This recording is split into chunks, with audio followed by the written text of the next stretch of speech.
Oops. I guess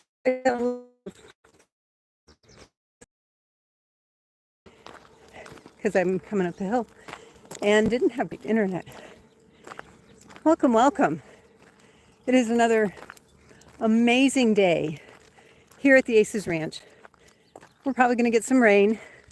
We've been in a rain cycle for the last like 2 weeks, off again, on again. Today we have clouds. Today it's warm with clouds. Yesterday was cooler with clouds. You know, all of that helps with our plants and our plant cycles and growth. And today we're going to talk a little bit about choices. Choices that animal chiropractors have, choices they can make on their own. No one makes them, forces them to take. And these are those choices. Sometimes things look easier. So if you come to a fork in the road and you see that one path looks smooth and free and easy and clear and cheaper, sometimes that's not the path you want to take. Sometimes you might want to take the path that's maybe more difficult, maybe a little bit longer, maybe that doesn't look like it's trodden as often. And so, quite frankly, today I want to talk a little bit about that path that not very many people choose. In animal chiropractic, there are not very many animal chiropractic training facilities. There are only 5 that are recognized by the American Veterinary Chiropractic Association in the United States. And of those facilities, there's really, the choices are follow their schedule or make your own. There's only one that allows you to make your own. So that said, when you choose a path to create an animal chiropractic training facility, not very many people have ever done that. Not very many people have the knowledge or the wherewithal or the ability to put that together. It takes structure, it takes knowledge, it takes understanding of so many different levels from advertising to marketing to putting the school together and education and curriculum. And I'll tell you this, that this is a big shout out to my husband, Dr. O, who has honestly been sought after by other schools that didn't have animal chiropractic programs to come and help them create theirs. And a big part of that is because he gets things done. It's not about, let's go measure some ground and build a building and we got to gather millions of dollars to do this project. It's about, what do we have? What can we work with? What do we have control over now? And how can we make this service these people? How fast can we get it up and running so that people have service to themselves and to their communities so that they can become experts at what animal chiropractic really is? Because animal chiropractic training facilities, like I said, there aren't very many. And why aren't there very many? In part because there's some political things, but there's also logistics. There's also, quite honestly, why aren't there more? And a big part of that is there aren't very many animal chiropractors out there with the knowledge and the understanding and the acumen to be able to, number one, jump in, learn something new so that they can train others, so that they can make it simple, so that they can take something really big and complex and make it understandable, not just for the students, but also for their clients. And it takes a real little sense of genius to be able to do that. That said, there are many people who are wish I coulds. There are many people who hindsight can look in and say, I would do it this way. Well, go for it. That's my call. Go for it. Do it yourself. We will back you 100%. We will be there supporting you the entire way. As a matter of fact, when a new animal chiropractic school stepped up to open its doors about 5 years ago, we called and we said, if you need any assistance, let us know. We're here for you. We want animal chiropractic to be bigger than pharmaceuticals. We want animal chiropractic to be there to serve more patients and more clients and more people. And the only way that happens is when you support those others, even though they are your competition. Sorry, I'm looking at something on the ground that was like torn up. Don't know exactly what it was. Could have been horse poop.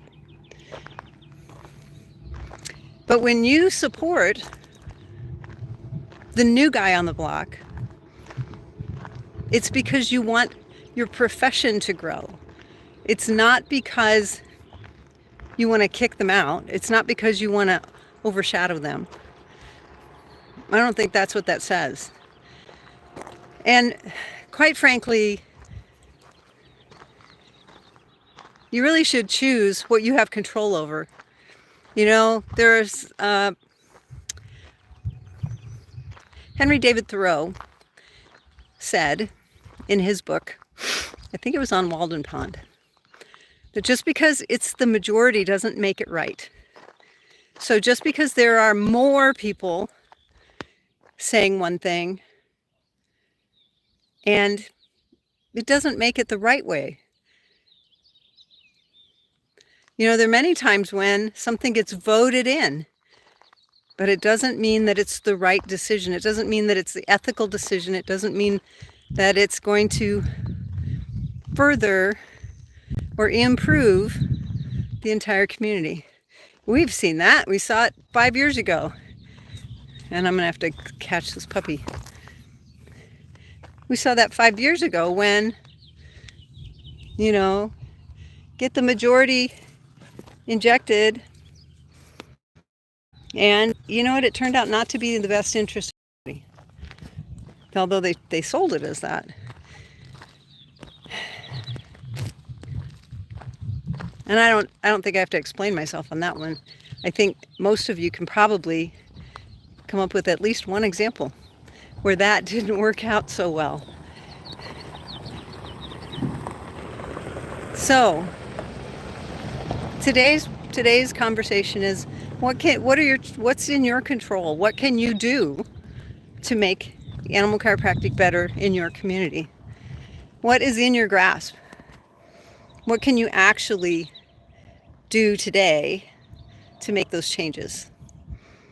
And if it's, I am reminded that there are all these protesters on college campuses trying to change people's minds about terrorists and groups that really would just wipe them out. And that's not my opinion. That is what would happen.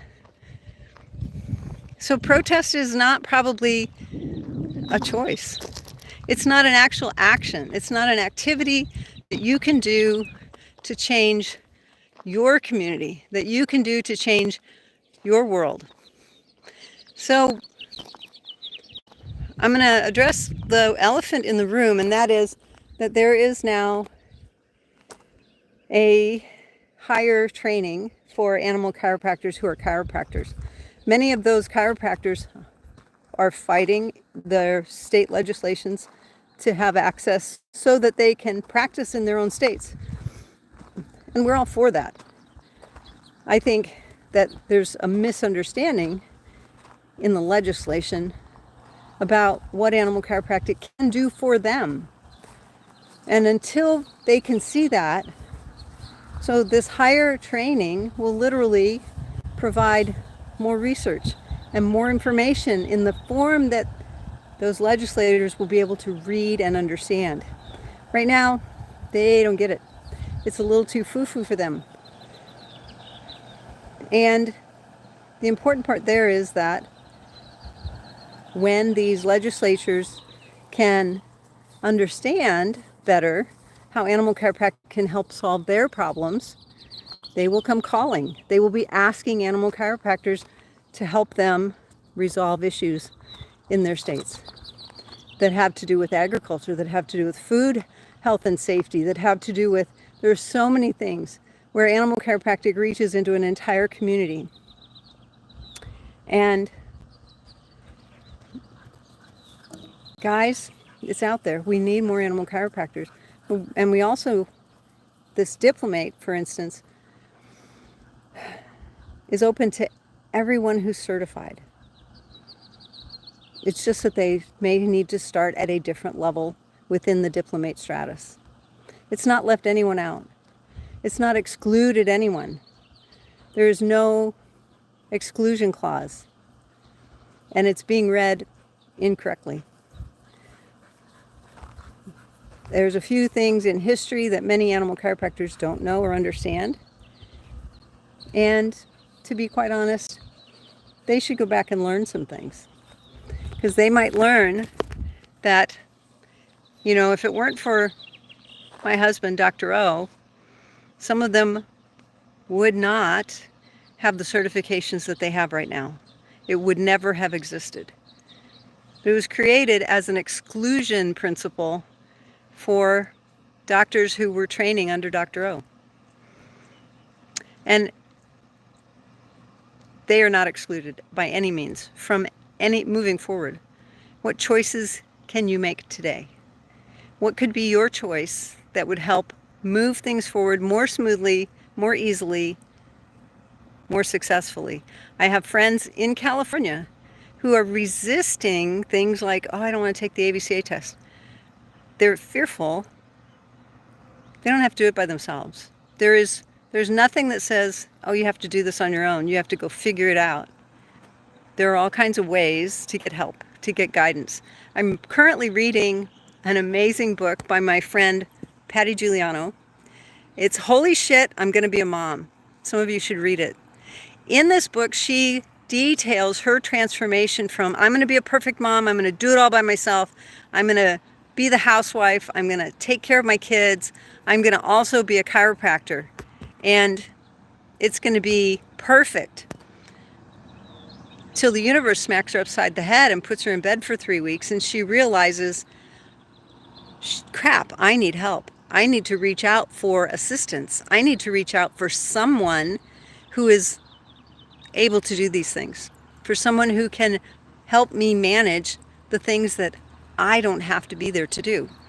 And she even realized that things as much as intimate as nursing her own babies, she could find someone who could help her with that. I know that sounds a little ooshy for some people, but guys, you don't have to do everything. You are not the genius in your own story. Many times, there's somebody there with more experience, more expertise, who can help you. So if you haven't had a chance to, I would say grab Dr.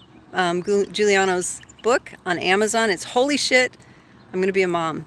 And learn her transformation through, I'm going to be perfect and I'm going to be this excellent doctor and I'm going to do all this stuff by myself.